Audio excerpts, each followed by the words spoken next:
I want to begin by just welcoming you to this gathering on liturgical formation. My name is Paul Fromberg, and I am the chair of the Standing Commission on Liturgy and Music. We have more than 500 people from across the Episcopal Church and other denominations registered, and we get some portion of that number at each of our sessions. We're coming together for conversation about liturgy and sharing current initiatives of the Standing Commission on Liturgy and Music and the Task Force on Liturgical and Prayer Book Revision as we prepare for the 80th General Convention. Some of our participants have asked how the particular plenary topics were chosen, and it's really all about preparation for the next General Convention. Today, we're going to be focusing on two areas of interest for General Convention. Our first plenary will be about the Task Force for Liturgical and Prayer Book Revision, which some people call the TIFL-FIBR, but it's hard for me to say that. And the second will be about the Book of Common Prayer, specifically issues related to language, translation, culture, and race. Just a reminder that the Q&A button at the bottom of the window is the best place to put your questions. And those questions will be collated and curated by our backstage team. Also remember, everything you put in the chat box, write and love, because as I said yesterday, we're all going to end up in heaven together. And again, this gathering is co-sponsored by the Standing Commission on Liturgy and Music, Lifelong Learning at Virginia Theological Seminary, and Church Publishing. And we will be making recordings and transcripts of these conversations available, and we will send out notices to registered participants when those are ready. We begin today with the plenary talking about the Task Force on Liturgy and Prayer Book Revision. And we have two friends who will be in conversation. The Right Reverend Neil Alexander is the Bishop Resigned of the Diocese of Atlanta and is also the chair of the Task Force on Liturgy and Prayer Book Revision. He's the author of the 2014 book, Celebrating Liturgical Time, Days, Weeks, and Seasons. The former dean of the School of Theology at Sewanee, he continues to serve there as professor of liturgy and Charles Todd Quintard Professor of Theology. The Reverend Dr. Cameron Partridge is the rector of St. Aidan's Episcopal Church in San Francisco and is also a member of the Task Force on Liturgy and Prayer Book Revision. He completed a doctorate in theology at Harvard Divinity School in 2008, and in 2014, he was the first transgender priest to preach at the National Cathedral.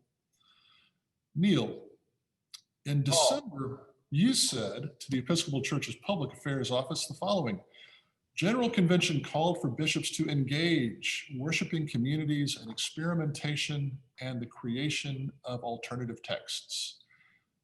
We want the richness of these liturgical experiments born out of the needs of local communities to inform our work toward liturgical revision.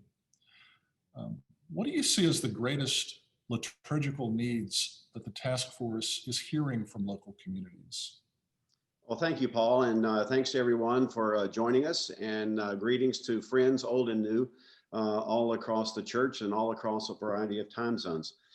One of the, you may remember yesterday, for those of you who were in yesterday's session, when Jim and Liza talked about, the calendar sort of rising up from the ground with local commemorations that become diocesan commemorations that become church-wide commemorations. Well, in our experience, liturgy often grows from the ground up. And congregations and worshiping communities are looking for ways to enrich what the church provides, and in many cases to provide for what shall we say, holes in the liturgical tradition, where in the local context there's a particular need. Maybe that's a pastoral need, maybe that's a need that we might refer to as a missional need because of the context they're in. And so, liturgies tend to grow. And then some of them grow and flourish and become, shall we say, perennials. Others grow and are just seasonal for a short time or for a specific purpose. or whatever. And so the resolution, the enabling resolution of this work that formed the task force, one of the several important charges that the General Convention gave to the task force was to get some sense of what's actually going on out there. And because we know that that across the church there's enormous variety. For example, some dioceses and their bishops and their liturgical leaders, play it pretty close to the vest, so to speak. It's a pretty straightforward 1979 prayer book with minimal enrichment, minimal variation, and so forth. Others expand that to the Enriching Our Worship series or other liturgical materials that the church has put out provisionally or in some cases somewhat more permanently. They use the resources of Book of Vocational Services, more richly, a whole variety of things. And then there are those other places where the bishops and rectors and priests and so forth have been in conversation and have been encouraging congregations to use not only the maximal resources of the prayer book, but to use some of the guidelines and permissions in the prayer book tradition and so forth to expand what they need. I just a couple of obvious examples of this historically. If you look in our Enriching Our Worship series, I can't remember, I think it's probably volume 4 or 5 maybe, but it's the one that has a number of liturgical materials provided by the SCLM and approved by the conventions in the past, around, for example, the burial of children, is wonderful and helpful and resourceful and rich as we find the burial rites of the prayer book. One of the places that it's not particularly good is if you're having to bury a child, or if you're having to bury someone who has taken their own life for some tragic reason, and maybe even we could say accidental death is not particularly well responded to. So, and so those are resources that are there. But how did that happen? Well, that happened because in individual communities out there, clergy who had to respond to these situations, who did not have collects or prayers or litanies for these occasions, created them. And then they got shared with their bishop, eventually perhaps with others in their diocese, eventually with the SCLM, and then eventually into the church's wider liturgical resources. So part of what we've been doing is reaching out to diocesan liturgical commissions and other places to really kind of get a sense of what's going on out there, both in terms of what materials may be out there already and it may be that some of those liturgies are not ready for prime time as a whole, but there may be a collect, or there may be a litany, or there may be something in that mix that really does have enduring value for the larger life of the church. So that's one piece of it. The other piece, though, is also for us as a task force, and eventually, however this, we'll talk about this later in the time, but however this work continues past the next General Convention, it's not just a matter of what's out there that's good, that we like, that we want to keep, but it's also using that process to help us identify gaps that we need to fill, even if we're not yet aware of something that needs to fill that gap. And so if there's a particular kind of ministry, whether that's a pastoral ministry, whether that's a particular missionary exercise, outreach, evangelism, whatever it may be, that needs a particular kind of rite that doesn't exist, we may find one out there and edit it and improve it and whatever, or in some cases, we may have to put our heads together and just create some things. So that's a big piece of what we've been doing, is to collect the information on that. We're not about to, this next General Convention, just so you know, we're not putting out any text for approval. We anticipate that will begin happening at the next General Convention. But let me just give you a quick idea of some of the stuff. We have a number of things that have come in from across the church, but just some examples. one example that we had that we enjoyed reading and looking at, and that some version of this will probably have a future, is a Eucharistic prayer that is particularly designed for weddings. Currently, we have, in Rite 2, we have 4 Eucharistic prayers that do have their own sort of thematic nuances, but this is one that was really quite worthy of further reflection, at least, that was written and designed and submitted as an appropriate Eucharistic prayer for weddings. There's also one that was done that got a good bit of attention from us, which was a Eucharistic prayer for Christmas. Again, not that, I mean, we now, not that the ones that we have are not positive and useful and helpful, but there's that. Another thing that was kind of interesting that again, I'm not talking about any decision that's been made here, because no decisions have been made. The task force is, we're in the process of evaluating, studying, thinking through things, and making recommendations in terms of a way forward to the convention. But one of the things that we received that was a really kind of interesting thing is if you were to desire a Eucharistic liturgy that is still essentially Rite 1, but to the greatest degree possible, put that in inclusive language, what would that look like? Now that again, we're not recommending that, or we're not pushing that forward at this point, but it has raised some interesting head scratching time for the task force, and we believe there's some pieces in that pressing that forward to the developmental stage of all this in the next triennium is probably worth a deeper conversation. So Paul, I'll stop there at the moment, but I can certainly say more about that. But that's the idea that we've been working on those particular items. Great.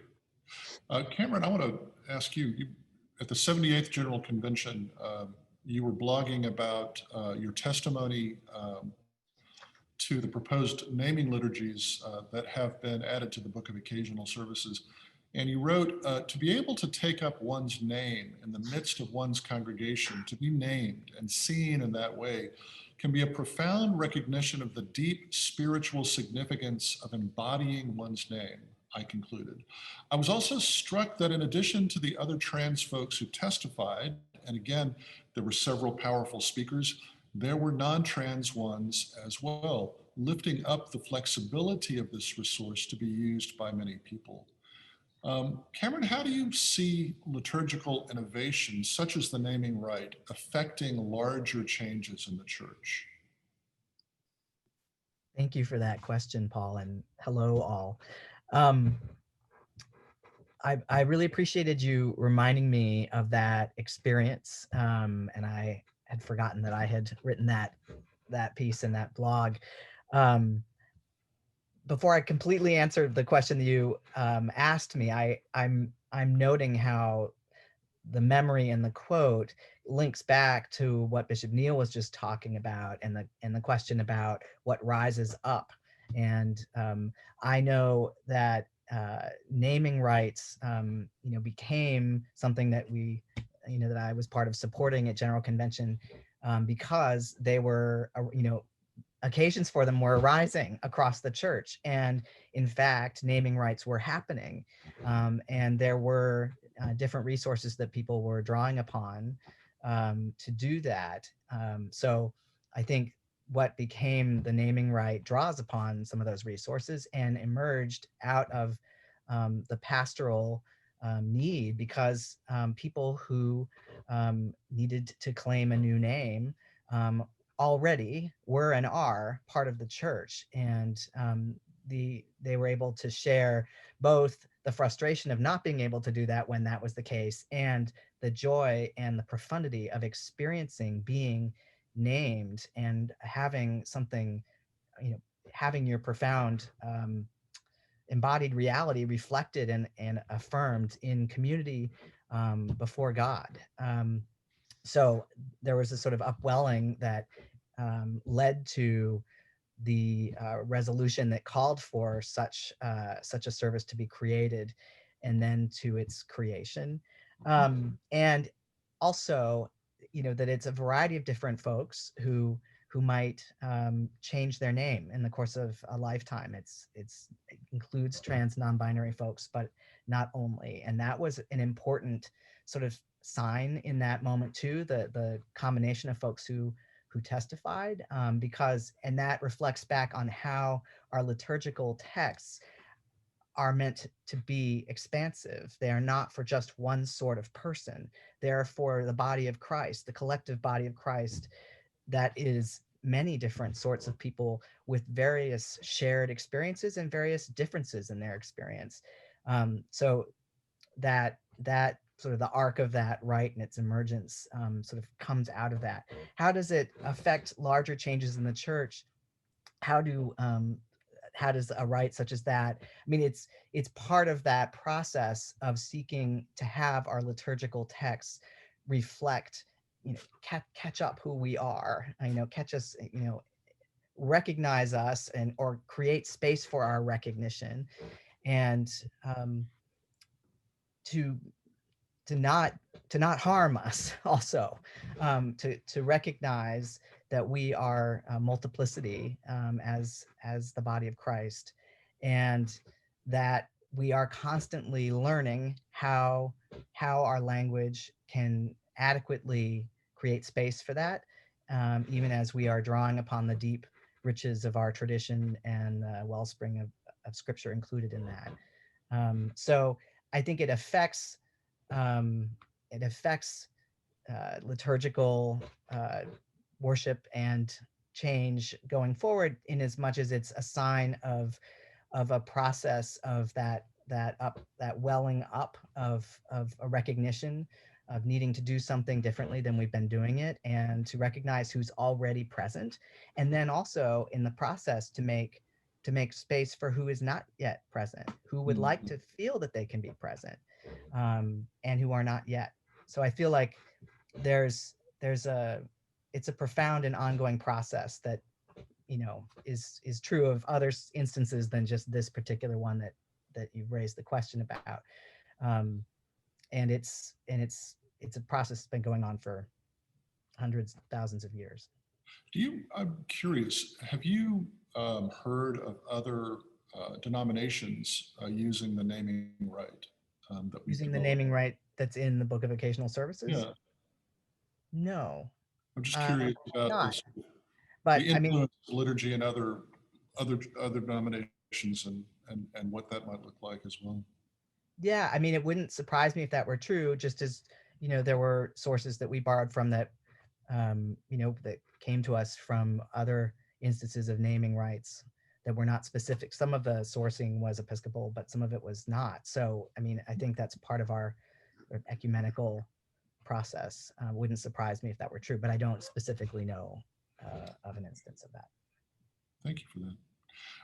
A lot of people have asked the question about the task force's relationship to the 1979 prayer book. And I have more than once made up a definition of what it means to memorialize the 79 prayer book. As I like to say, the things I make up are all completely plausible, if not entirely true.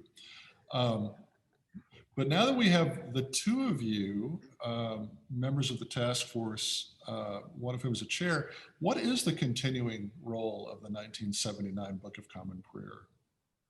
Well, I'll be glad to take a run at that, and then I'm sure that Cameron will want to fill in some gaps. The way the task force reads that resolution and the use of memorialize, and we spent a fair amount of time debating it and talking about how the Episcopal Church uses that terminology in other contexts and how that might apply here and all that other kind of stuff. But at least at this point, the way the task force understands that is that the 1979 Book of Common Prayer will remain the centerpiece of our ongoing liturgical life into the future. How long that future is before a more wholesale revision comes along You know, I mean, if you imagine our liturgical history, you know, for 1789, 1892, 1928, while there were in each of those revisions certain changes, it was the substantial whole of the book didn't change. You know, a few amendments here and there, and additions and subtractions, but I mean, it was not wholesale. The 1979 prayer book, I think it would be fair to say, was a wholesale revision, where we certainly kept the book in the prayer book tradition, certainly kept it Anglican, certainly used the resources of modern liturgical and theological and sacramental scholarship, and the resources of great poets and writers and whatever to make the language soar in places. And that was all very exciting. But what we believe is envisioned here is something, you know, more like the earlier revisions, in the sense that the substance of the 1979 prayer book as a whole will remain. And that the task before us then is really two things. Number one, to provide appropriate alternatives or enrichments, or shall we say amplifications. And I'll give you an example of that in a second, of what's in that book. But it doesn't change the book itself. And that book, it remains, at least for the foreseeable future, the centerpiece of our liturgical life. But then around that, in addition to things that shall we say, refine and adjust and well, frankly, improve upon certain things that we've learned about their prayer book after 40 years of pastoral use.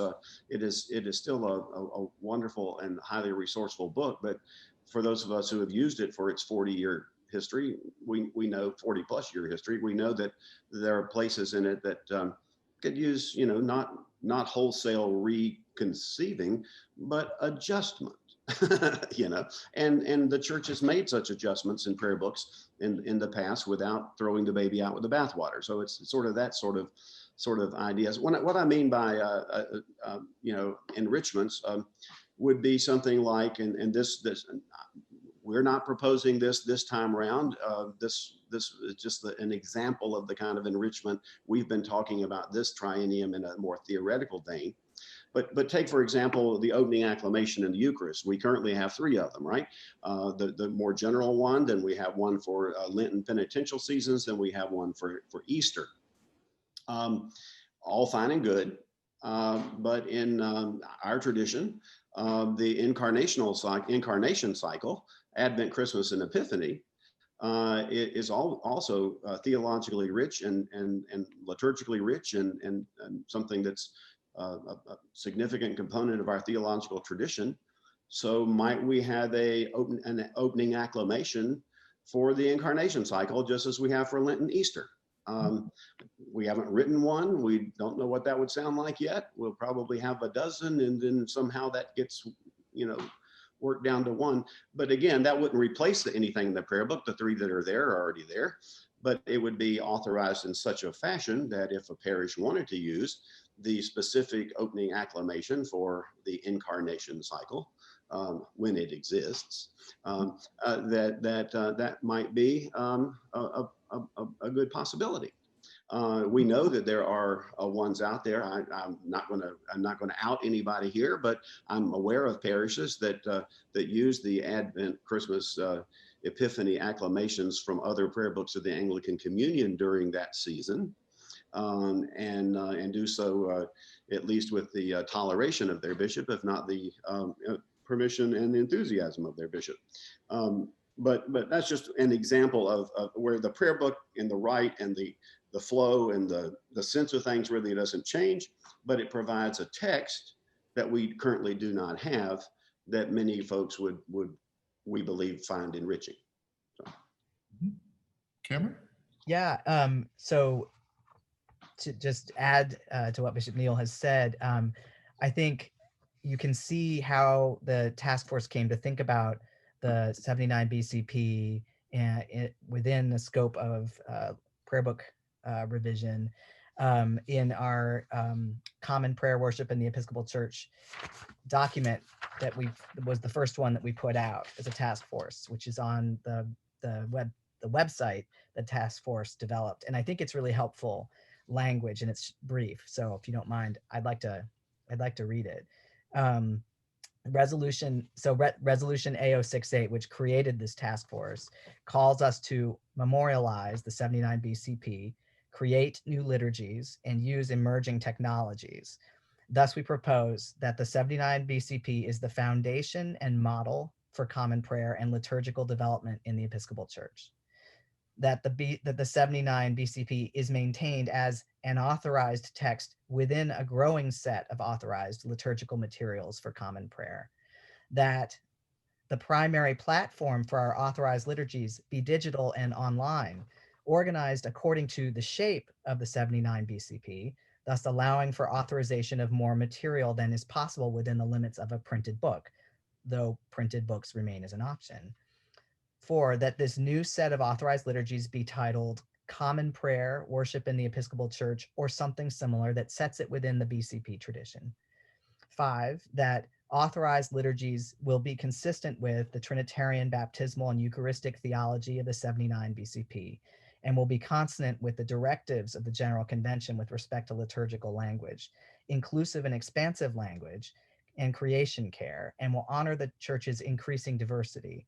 And then 6, that we continue the requirement of approval by 2 consecutive General Conventions for authorized rites included in common prayer, and that we encourage the further development of alternate rites for use. So you can see from that there's, as Bishop Neal was describing, that shape of the BCP is what is there, and that there's additional rites and additions to existing rights that can come into that. And I think it's exciting that it's envisioned to be online, where it makes it the accessibility I find to be significantly easier. I know that's not necessarily true for everyone, but I would really invite people to look at that website, Episcopal Common Prayer, because it has what's already authorized, as well as documents related to this task force in it.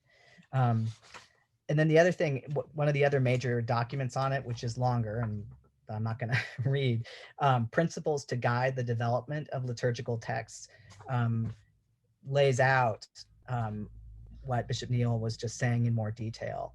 And I'll just add that to me, one of the more sort of exciting, life-giving conversations that we had along the way was around thinking about texts that might deepen our engagement with the liturgical year, as Bishop Neal was just saying, around the incarnational cycle, imagining, sometimes there are other parts of the Anglican communion that have a post-communion prayer that's keyed to the liturgical year. There might be different collects that are more keyed to the liturgical year in that they are different for each of the, we're in a 3-year cycle, and sometimes the collect really doesn't match the biblical text assigned for the day. There's that sense that there was a real sense of energy that I noticed that came in that part of our conversation, in addition to other great moments. But as someone who loves the liturgical year, it really sort of activated that sense of building on what we already is so important to us. Mm-hmm. Well, can I add another just a word in there?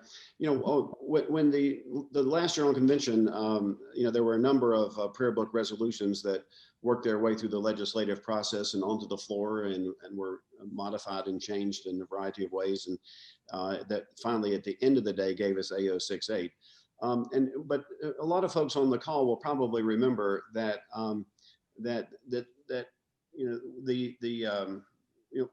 one of the other major resolutions that had a fair amount of traction were those among us, and there are many, and I'd even confess that there are many days I am one of them, who would argue that in so many ways, as I go around the church and visit congregations and parishes and whatever, so many places that haven't even begun to exploit the full richness and flexibility and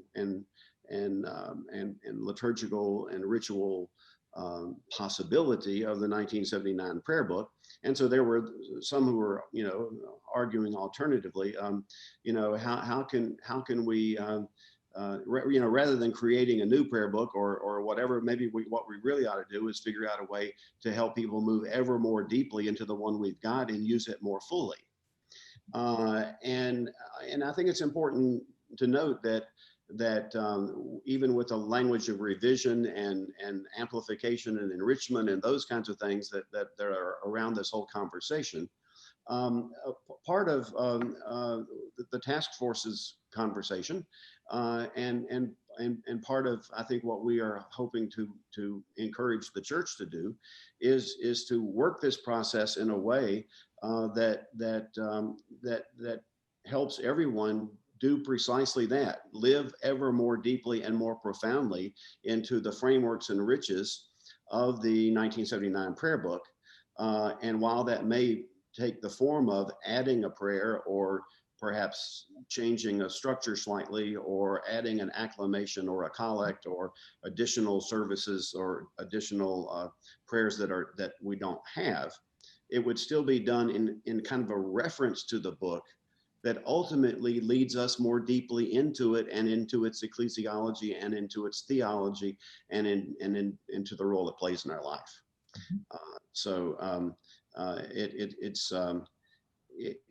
We're not trying to move away from the prayer book as we are trying to enrich and deepen it in ways that expand our ritual possibilities.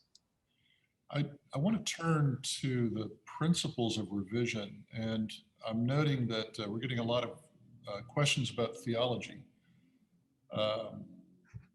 and some of them are quite specific, and some are more general.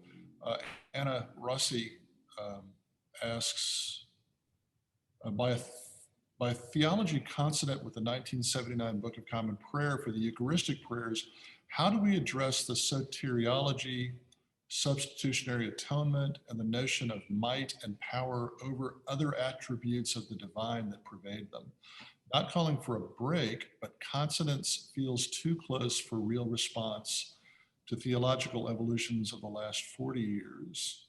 So that's a very specific theological question. And I'm sort of wondering how do the principles of revision key to the theological assumptions that we're making in liturgical revision?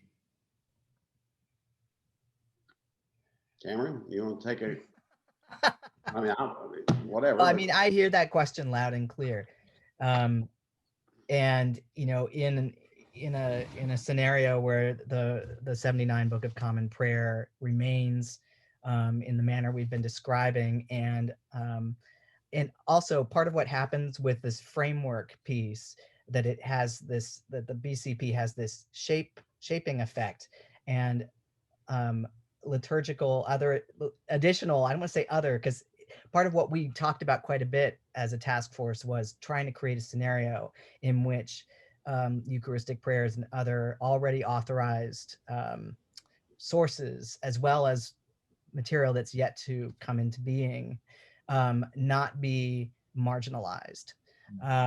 So I think what you end up with is a scenario in which Eucharistic prayers, there's a number of different, the theology is not utterly consistent across them. There's a spaciousness, and some of the Eucharistic theology in one prayer won't align entirely, will be different in significant ways from other Eucharistic prayers. That's already true. I think according to what has just been described, that continues to be true. But I take your question very seriously, and I think it's one that those who carry the ball forward on this should also continue to take extremely seriously. What would you say, Bishop Neal? Well, I mean, I quite agree. And when I use the word consonant, I guess what I'm really trying to say is that any new this doesn't stand in the way of any new theological developments or theological interpretations. As long as they can comfortably stand alongside of our church's historic creedal Trinitarian ecclesiological, the sort of basic frameworks of who we are as outlined in the prayer book. And there's, as Dr. Partridge says, there's a great deal of spaciousness in that already. Matter of fact, one of the things that has created a fair amount of criticism for the 1979 prayer book is in some people's minds it's a bit too spacious, and I happen to fairly strongly disagree with that assessment, but nonetheless, I can see why some would do that. One of the things, and I'm sure Cameron will correct me if he thinks I'm overstating this, but one of the things that and we haven't always used this language, but in a lot of our task force conversations, we've approached a lot of these questions, from the standpoint of we're not working here on subtraction.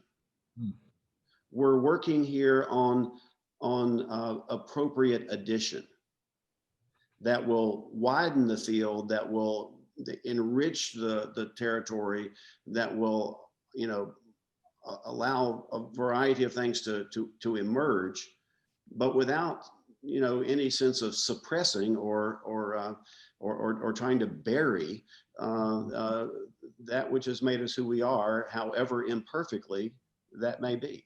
So an expansive approach to revision would be one of the principles that we're embracing in this process, right?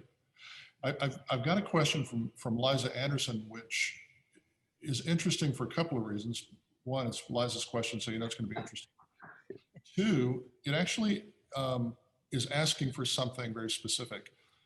Liza says, as we encourage congregations to undertake appropriate liturgical experimentation on a local level, are there particular theological or liturgical constraints that you would identify with which those experiments should be appropriately bounded? Is absolutely everything up for grabs, or is it more that there is a kind of bounded space within which grassroots experimentation can occur?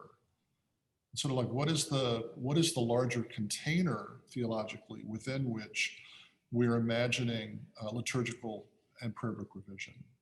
Well, I think if you have not had a chance to go to the website and look at the draft, and let me underscore about 9 times it is a draft. The task force has to meet yet again at least one more time, if not more often, between now and when we send the materials forward for the convention. But if you haven't been to the website and looked at the principles document, and part of this is the resolution itself from General Convention basically establishes that framework, and basically I can actually quote from the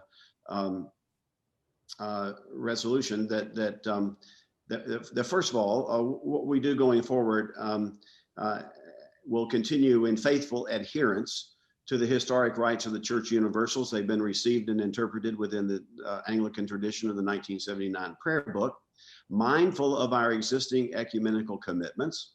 And I might also say not just ecumenical, but Anglican communion commitments. We've been attentive to what's going on in other families of the Anglican communion, while also providing space for encouraging the submission of and facilitating the perfection of rights that arise from the continual movement of the Holy Spirit among us and growing insights in our church, and be it further resolved that such revision utilize the riches of Holy Scripture, our church's liturgical, cultural, racial, generational, linguistic, gender, physical ability, class, and ethnic diversity in order to share common worship. And it goes on and talks about care of creation and diversity and so forth. But the resolution makes it very clear in more than one place that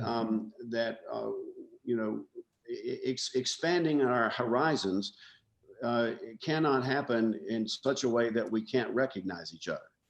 That there must be a clear tie and connection to our both Christian biblical heritage as well as our Anglican heritage and certain pieces there. I mean, this has got to, it's sort of freshness and new insights, but but certainly connected with the continuity of who we are, who we have been, and who we continue to claim to be. Cameron, did you have a response? I guess I'm kind of curious if there's a specific sort of scenario or set of scenarios that Liza is worried about that might help me. It's hard to give a really specific like delineation, though I understand the desire for that. You know, what I guess I would say, we should be doctrinally consistent. We talk about the doctrine, discipline, and worship. And so we should, whatever is being approved. I mean, but this is the role of the bishop, in these places where there's supposed to be liturgical commissions everywhere, but as they come up, that would be something to be especially mindful of. I don't have like a specific, this is where the fence is. But I'd be curious to hear if there are particular things that are worrying to Liza. Yeah, Cameron, I can think of just another perhaps helpful way of thinking about that. Years ago, I used to teach a class with Dick Norris of blessed memory, a great theologian of our church, to whom many of us are theologically indebted in many in various ways. But I remember one of the things that that Dr. Norris used to talk about with our class was that he was very much a stickler on the church living in relationship to the Catholic creeds, to the Apostles' and Nicene creeds in particular. And yet he said, those documents, he liked to think of them as the syllabus of the church's interests. And that if you look through the centuries, we have at times, we haven't changed the creeds, but we have certainly changed our interpretation of certain words and phrases and thoughts and so forth as time has gone on. But these are the topics of our continuing concern. But the church is never not continuing to explore those concerns and elucidate those concerns and rethink those concerns for the proclamation of the gospel in our own time.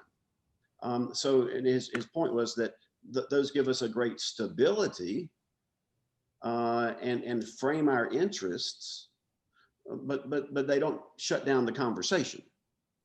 They very much keep the conversation open, in fact, precisely because of the stability. And I wonder if I just found it a helpful way of thinking about it. If I can just say, I will confess I'm not, I have a hard time watching the chat and staying sort of locked in here, but I saw that Liza responded, so I have opened the chat and I am reading what she's written about some problematic things, and that I particularly am appreciating this, that it's not about sort of seeming reactionary, but like, because of opposing all change, but because we've seen things that are really pretty clearly out of bounds, and it would be easier to embrace experimentation if there were some limits on it. So what I'm hearing from this is an invitation to the task force and whoever will, as I say, sort of carry the ball after, as we're engaging this process, to bring that kind of feedback into that, that having a sense of there being things that are out of bounds, that is true. There are, but like saying, being mindful that this is a dynamic that we have to, have some sense of clarifying what's possible from our standpoint. So I just appreciate the question and the feedback. There's a question from Amy Pringle, which may be a way of talking more about the sort of theological parameters that we're thinking of. She writes, there are riches in the Book of Common Prayer, but the 79 book is young. How can we further develop its emphasis on baptism and Eucharist? Which strikes me as an invitation to do what the task force says in its principles, which is adding, not subtracting, and a more perhaps taking a new look through new optics at baptism and Eucharist.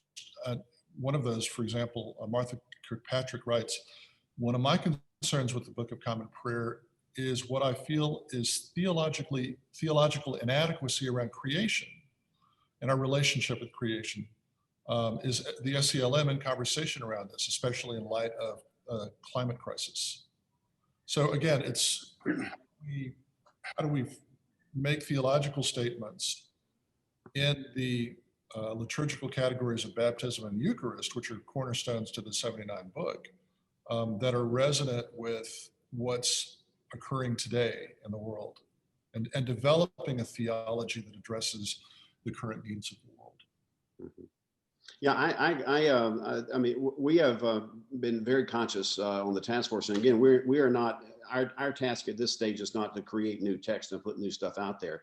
Our task, as we've understood it, is to kind of set up the frameworks and set up the direction so that the General Convention can create the space then in 2021 to make actual things happen.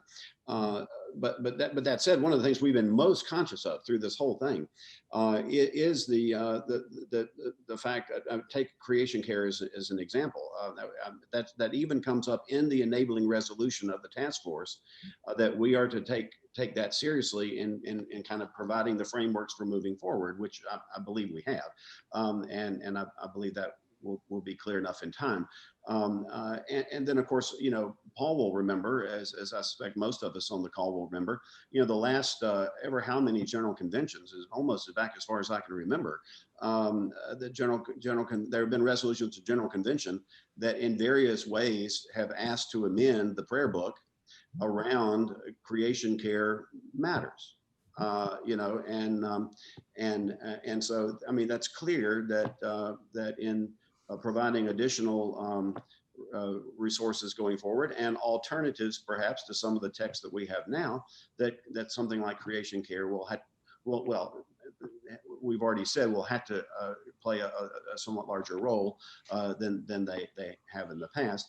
But that's, goes back to one of my very first points is, part of this process is identifying those places where our ritual life, our common prayer life, it is not sufficiently rich either for a particular missional need, which creation care would fall under, or a particular pastoral need, which creation care may also fall under. I mean, there are, more, and so, but for me, that's part of what makes this exciting and exciting work. And that is, what are those missional and pastoral things that our parishes, our liturgical leaders, our pastoral leaders, our lay and ordained, I mean, what do we need to ritualize? What do we need to pray about? What do we need to hold in our common, in the sort of receptacles of our common prayer that are frankly at this point missing? And then how do we, in appropriate ways that are, in alignment with who we are biblically and theologically and Anglican wise, how do we fill those gaps in those ways?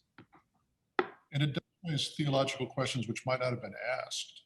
I mean, I'm thinking of occasional services, the revision we were working on in the last triennium, and the creation parts, including the St. Francis Day blessing of animals. And the question that occurred in the course of the conversation was, well, where are animals in the resurrection? How do we think about my dog who's like my child in the resurrection, which is not, that's not a new theological question. It's just one that hasn't been deeply asked by the Episcopal Church. So I'm curious about sort of more emerging theological questions as they relate to our liturgy, some of which are liturgical theological questions and some of which are just theological questions, to make a very fine distinction. Cameron, I'm afraid I interrupted you. You were about to say something. Well, I would appreciating your comments, and was just going to add to what Bishop Neal was saying, that on the question of creation and creation care, and how that might be part of liturgical revision going forward. One of the things that we did name specifically as an area to explore is in the document, Principles to Guide the Development of Liturgical Texts, was creation season, which many parishes, congregations already observe, and that is being, we're being invited to observe, but to think about it in the liturgical year at greater depth.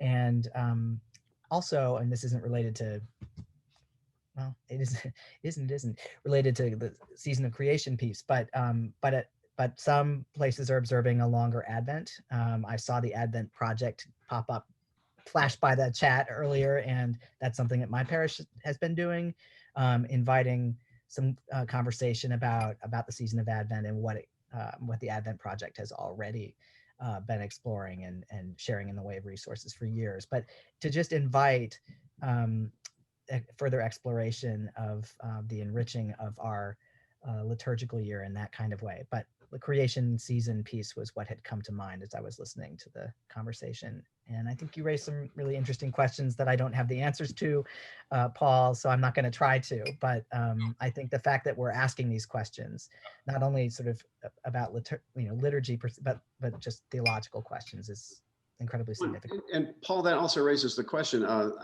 that's very helpful, Cameron, it seems to me.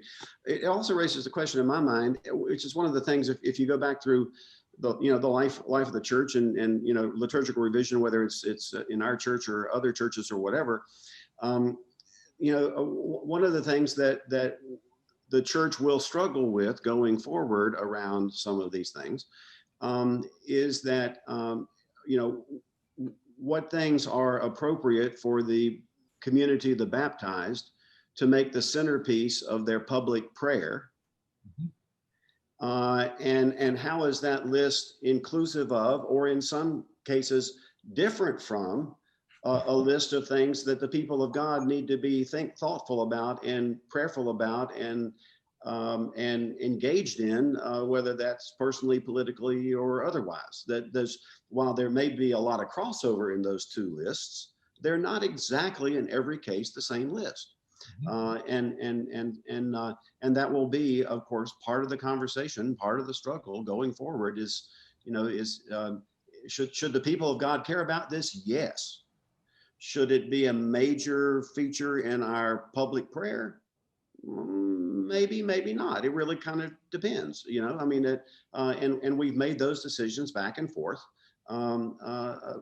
thousands of times in the history of the church. And I see no reason to think that having to make some of those hard decisions will not be a part of the future, which is not to say to eliminate anything prematurely or whatever, it's simply to say that our the shape of our ritual concern and the shape of our total pastoral and missional concern may be parallel, but they won't match at every point. Are there other principles? I want to make sure that we have enough opportunity to talk about the principles revision from the task force that stand out to you as particularly important. Because I have questions from people that I can turn to, but I want to make sure that we articulate the principles that are sort of first principles. I can just mention a couple, and I suspect that Cameron will want to enrich what I've got to say significantly. But a couple of things, and this is more form than matter, I suppose. But one of the things that the principles document talks about is sort of the certain characteristics of what liturgical texts need to do. And one is that ritual texts are prayed out loud. There's certain ways we have to learn to do that. And I know one of the things going back a number of years when we first were working on some of the supplemental liturgical texts that eventually became enriching our worship. Some of the earlier drafts of those documents, I mean, the ideas were fine, and most of the ideas have been carried forward, but those earliest versions were not particularly oral in the sense of something that got said out loud and taken in and so forth, and how important that is.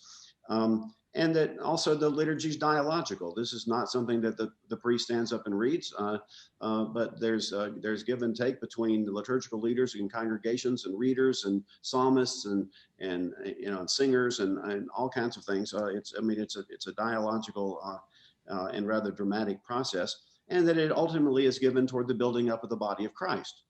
There may be matters of our pastoral and missional concern, but are not directly related in a public ritual to the building up of the body and to the enrichment of the baptized for their own ministry in the life of the world. And so lots of things to consider, many of which are intangible. Cameron, do you want to add? I completely concur. There's so many different things I could highlight. One that I don't think I've explicitly highlighted is that we have is around expansive and inclusive language, which was one of the things we were particularly asked to pay attention to in our authorizing resolution. And we created a document called Expansive and Inclusive Language Guidelines. And we've already kind of covered some of it, but just that we seek to maximize rather than to erase language from our liturgical lexicon. So with expansive language for God, inclusive language for human beings, although I think there should be an expansive dimension to inclusive language as well, but is meant to address the reality that language for human beings can be biased, frankly. I'm sure I'm preaching to the choir on that, but really mindful of that. We talked about language as a gift of God. We underscored what Bishop Neal just said, but with a particular emphasis on being mindful of expansive and inclusive language, attending to cultures, multiple cultures, to making sure to be careful about translation, dynamic translation, which was another thing we were specifically asked to pay attention to. That to also be mindful that a single prayer doesn't necessarily bear the weight of, there's multiple, it's that expansive sense of there's multiple prayers, and there may be in that additive sense, one particular prayer may not do everything and work in all ways, but other prayers can help catch that up. I'm being off the cuff here, but I would invite folks to look at what we had to say about expansive and inclusive language in the document. I think in our conversation about that, we also acknowledge that there can be tensions. And this, looking back to earlier in the conversation, there can be theological tensions within what's contained in our tradition, but we acknowledge the tension and allow it to be generative was a phrase that came up in this.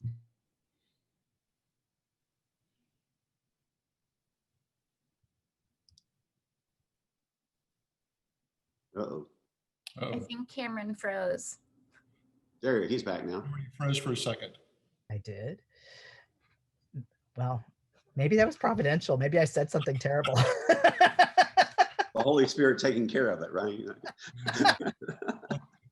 A question which is adjacent to what we were just talking about in terms of language is the question of dismantling racism. And Jacob Pierce asks, what conversations are there on the SCLM and task force regarding more liturgies to form us in the work of dismantling racism? He adds, this seems particularly pertinent in an American context, especially as we consider how the liturgy forms us for participation in God's mission in the world. The 1979 book seems inadequate in this regard, except for a vague nod to justice and dignity in the baptismal covenant and a collect or two. Really important question. we definitely talked about racism within the task force, and it's how our liturgy should at the very least seek not to participate in it. We had conversations about imagery of light and dark and how that gets associated in the tradition in ways that we don't want to participate in with good and evil. And so the same document that I was referencing when Zoom froze me or whatever has some reference to that, but that's not addressing how liturgy can specifically form us for the work of racial justice in the way the questioner was asking. And I think that's an incredibly important question that we should be asking in the task force, and that going forward as this process continues. I will say in our diocese, Paul, I mean, we just had a liturgical engagement, engaging with the history of the doctrine of discovery and of indigenous peoples here in the Diocese of California. And we went through a process of learning and dialogue and refraining from a liturgy of lament before we could have a sense of what we were lamenting for. But the work of lament as absolutely crucial to the kind of work we're talking about that I feel like the question has raised is an example of some liturgical work that can support what I hear being asked for. So that's just one small piece of an answer, but to that really important question. I don't know what Bishop Neal might like to say. Well, I think no, I'm quite in agreement with everything, and we have talked about this at some length, and we'll continue to talk about it and pass along our encouragement to those who come after us. I think it's in creating liturgical texts. I would have a little hesitance to say, well, how do I create a liturgy? How do I create a liturgy that takes greater into account some specific topic, whether it's or need or reality in our world, whether that's racism or some other topic, as opposed to how does the liturgy help me as a disciple of Jesus, as a member of the baptized, be convicted about my life and role in the world, that is in constantly, hopefully, as a disciple of Jesus, battling something as evil and as nasty and as unnecessary as racism. Is the point of the liturgy to transform me as a baptized disciple into constantly challenging the racism, the ugliness, the whatever, not only in myself, but in the world in which I live? Or is the liturgy more directly aimed at racism itself? Well, I mean, and there's a sweet spot between those two extremes, probably, that in any number of places one has to discover. I wouldn't ever argue that it's one or the other. But in the public liturgy of the baptized, it's how do we name those things that I am personally and spiritually and sacramentally and in other ways transformed to be that new creation in the world.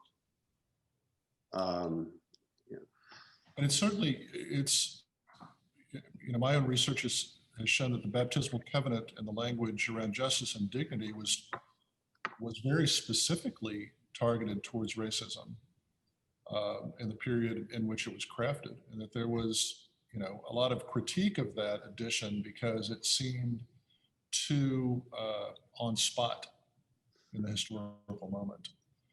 And I think it's interesting that that the questioner thinks that's a little vague, and it is a little vague. And it certainly could be that we could articulate more clearly what injustice and the lack of dignity is when we come to the interrogations in baptism. And I get Neal, your point is really well taken, and it's really, what is the instrumental quality of liturgy versus the formational quality of liturgy? Are we striving to say everything the right way, or are we striving to make disciples in the liturgy? And maybe we're trying to do both, which would certainly, fit in with the principles of including more and more and more. Absolutely. Well, I think also, in our, there are lots of words and phrases, not only in the baptismal covenant, but in other places in the prayer book that I can remember back in the mid 1970s, were really kind of edgy. Mm-hmm. That now 40 plus years later, 2 generations later, as the church has changed, as the world has changed, as reality has changed in so many ways, no longer have their edginess. And part of this work may be to restore some edginess for a new generation. But I would anticipate doing that in some sort of continuity with the edginess that went before us. So there's a question that has come back from yesterday, which I'm going to let you two address. Will we be discussing liturgical theology in this webinar? For instance, the fact that so few clergy are 100% behind substitutionary atonement, yet the BCP and hymnal have nothing but. We preach one understanding of the cross at the ambo, then step over to the altar and pray another. To God be the glory. I for a moment I thought you had both frozen, but no. I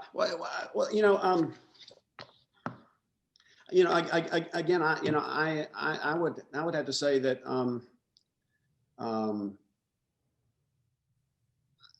I guess I stand on the side of the fence for the sort of full enrichment of all these ideas. The fact that we still write books on modes of the atonement. And I don't know, I've lost count. I mean, Lord have mercy. And they're ones that go back to the first millennium and to the patristic era. And they're ones that have, had variations through the life of the church. Some were enormously valuable and necessary for the day in which they were born. Lost that kind of vitality, except in the history of theology, perhaps. I have my own anxieties about various modes of the atonement that we've inherited, and I also have some heartburn about some of the, shall we say, substitutions for that. But rather than laboring over that, I prefer to wallow in the richness of all that, and in the discovery of all that, and what's in, and so again, I operate from a position of one of my great colleagues in the liturgical world, and that many of you have probably read most of, not all of his books, is Gordon Lathrop, the Lutheran liturgist, who constantly is talking about juxtaposition. That's his, that there would be one word on his gravestone, juxtaposition. Gordon talks constantly about the fact, well, you have this thought and this reality, or this truth and this thought and this reality and this truth, and you put them next to each other, and there's an energy and there's an explosion and there's a depth and there's a whatever, it's sort of like I flippantly said to a friend not long ago, I do not believe I live in a 3-tiered universe. But at the same time, I look forward to going to heaven. Completely contradictory ideas, metaphorical and all kinds of other stuff going on and all that, but I prefer to wallow in the richness of all that rather than to sort of decide I've got to fix something. Now, Cameron, you go ahead. Fix all that I just said. There are absolutely, theologies, and especially the hymns, I find that I find myself singing and that I don't fully agree with. Yeah, me too. No, it happens.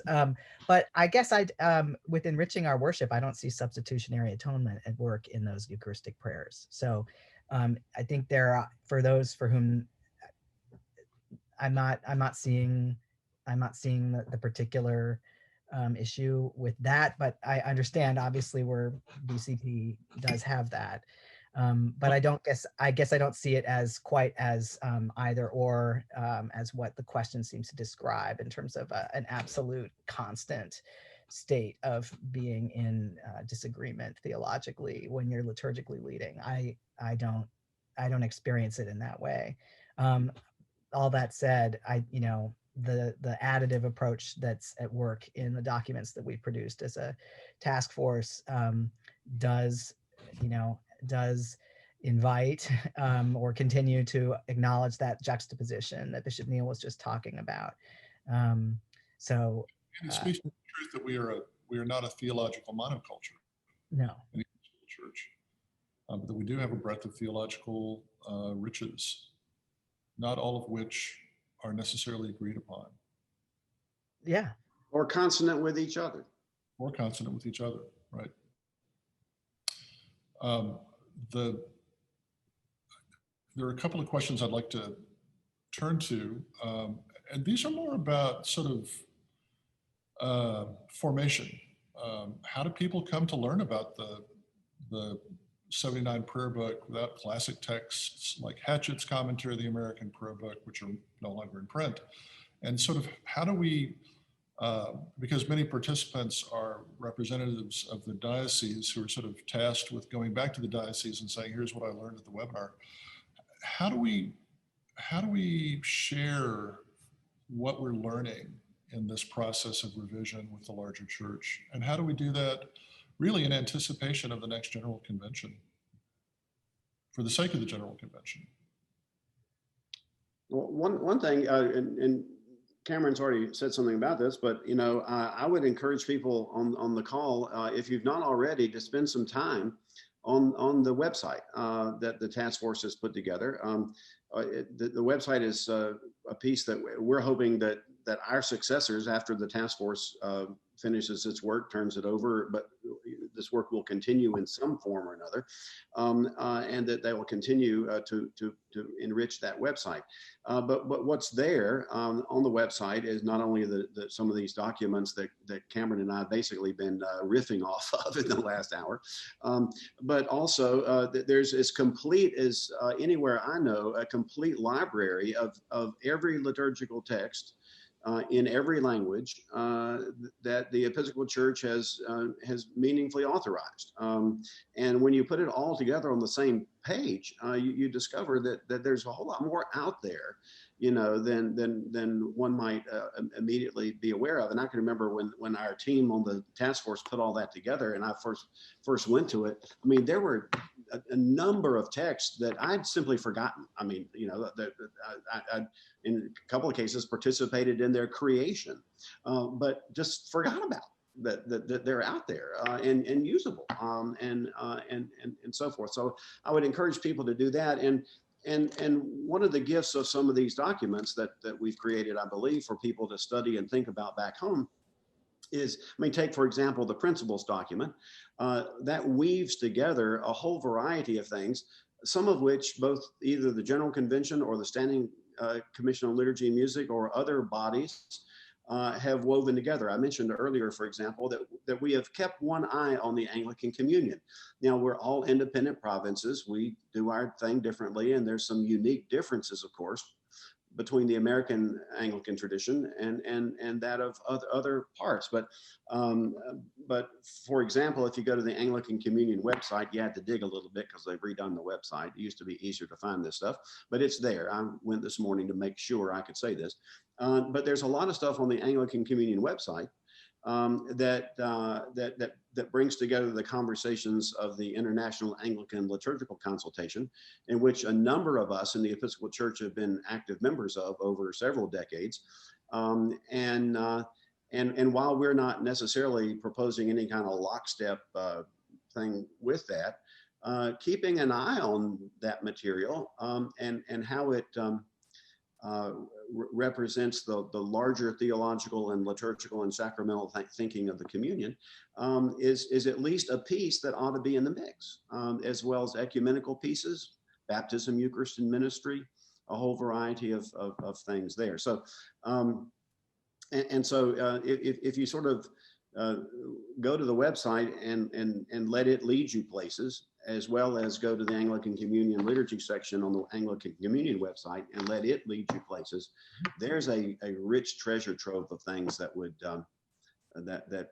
would give people really thoughtful and up-to-date ways of talking about some of these issues. And I also think that diocesan liturgical commissions can have a particular role in connecting to the work that the task force is doing and sharing them in dioceses, just to add to what Bishop Neal has said. And I'm aware too that I think there's a volume coming out from Church Publishing soon related to prayer book revision that will hopefully further the reformation process as well. And there's one, there's several of those. I mean, there was a whole rush of 3 or 4 books just before the turn of the century, back in the late 90s, early 2000s, on potential prayer book revision. And then the book, I got it right here somewhere. It's just out of reach, on prayer book revision that will be coming out from Church Publishing, that Dr. Partridge has an article in, I have helpfully read. And then Robert Pritchard of Virginia Seminary has a book, Issues in Prayer Book Revision, I believe it's called. And several people that I know are on the call have contributed to that.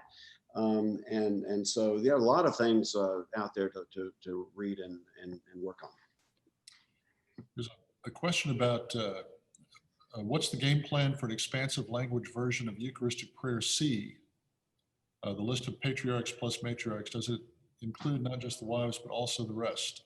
And I actually can speak to that, because that was a piece of work given to the SCLM from the General Convention, which is coming soon to a General Convention near you, whenever that occurs. We actually are going to present 2 different versions of Prayer C, one of which retains the dialogical structure of the prayer, and one of which is with a set response throughout the prayer. And we've worked hard on it. We feel good about the text. We're going to get another chance to talk about it at our next SCLM meeting, and then we'll have it in the Blue Book, so it'll be available for your perusal whenever that is. And this is another sort of practical question. This is from Ellen Johnston. How can bishops be encouraged to establish a liturgical commission? Well, I will, if here again, if you go to the task force website, you will discover a list of the dioceses of the Episcopal Church and a parallel list of dioceses whose liturgical commissions are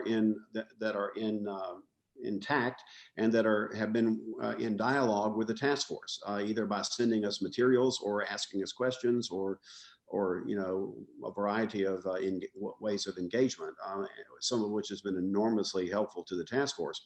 But you will see pretty quickly, and I'm just guessing here, I haven't done an actual count, but we're looking at something probably no more than 25% of the diocese have active liturgical commissions, or if they do, they've not been in touch with us.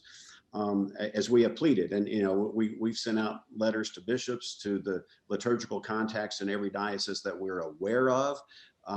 We have put it in ENS. We've done we've sort of done everything we know to do to say, please enact these things and get busy and support and help this effort. I would hope, and by the way, Ellen, the other thing that's happened is not only myself, but others on the task force, the bishops on the task force have taken floor time at meetings of the House of Bishops to plead if you don't have a liturgical commission, establish one. If nothing else, not even if they're not going to do anything locally, so there's a group of people in your diocese that we can communicate with and get a channel of communication going. We have pleaded that this is to happen, and I would be, candid to say our efforts have not been particularly successful, but we will continue to do that. We'll continue to ask the bishops, we'll continue to support the bishops. We've tried in many cases to get to other people in the diocese that we know are liturgical leaders in dioceses and help them sort of, pardon the French, goose the bishop a little bit around these things. And in some cases that's helped and worked, but it's been the hardest part of this work to get a diocesan level buy-in. Here's a very pertinent question from Amy Crawford.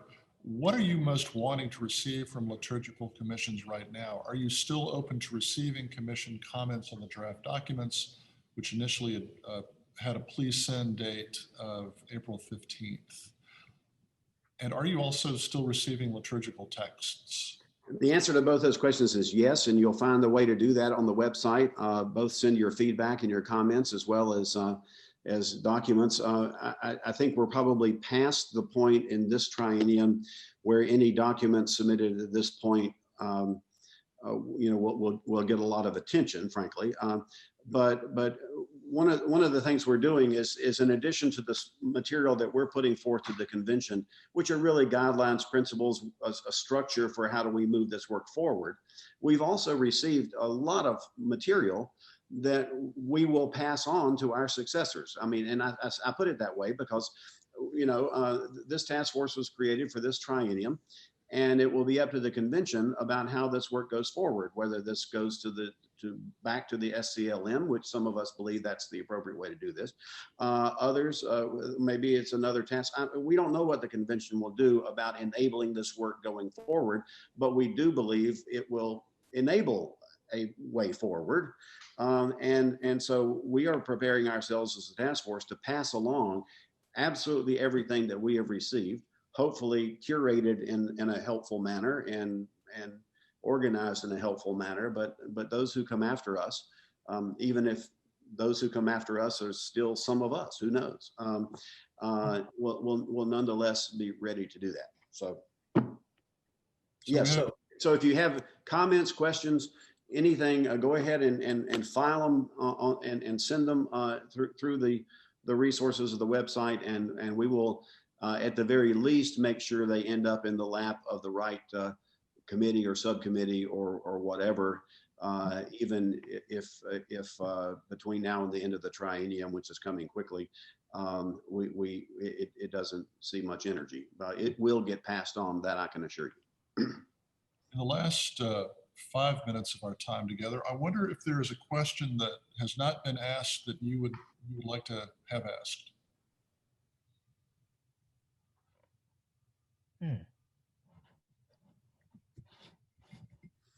I guess the question that I'm interested, would love to hear a response to.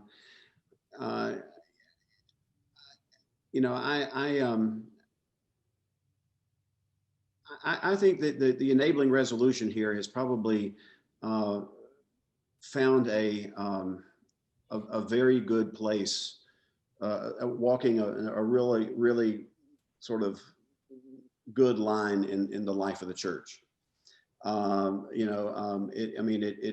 It's a resolution that does its best to honor who we are and who we have been, and in the fullness of that, which is not all positive, but nonetheless, mission and ministry gets done and lives change.